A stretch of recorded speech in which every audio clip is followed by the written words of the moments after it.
We're just a little bit farther on from where my grandmother grew up, basically across the street. And this is what remains of the cabin that my grandparents lived in when they first got married.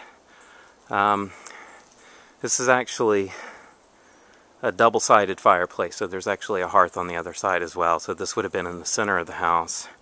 And if you look down here, that little lump there, you can't see very well, but that's one of the brick piers that the house would have been built up on. There's another one over there, and you can kind of follow them. There are a couple around. In fact, if we move down over here, you can see where daffodils were coming up, where they were planted up around the house. And but they lived here. Well, let's see, they got married in 1936, and they lived here for at least a couple of years.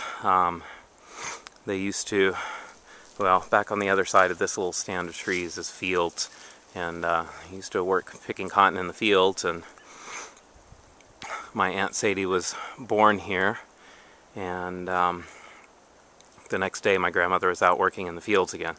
So really no time to rest. It was still Depression era, and you had to work if you wanted to get by. So, but I don't ever come over here very often, but this is all that's left, and kind of surprising this is still here anymore. And with that, we're going to move on a little bit more, and after a little bit, well, maybe we'll look at some fields, but and then we'll go back around to the old Cromer place, which is now on my parents' property and going to be their retirement home.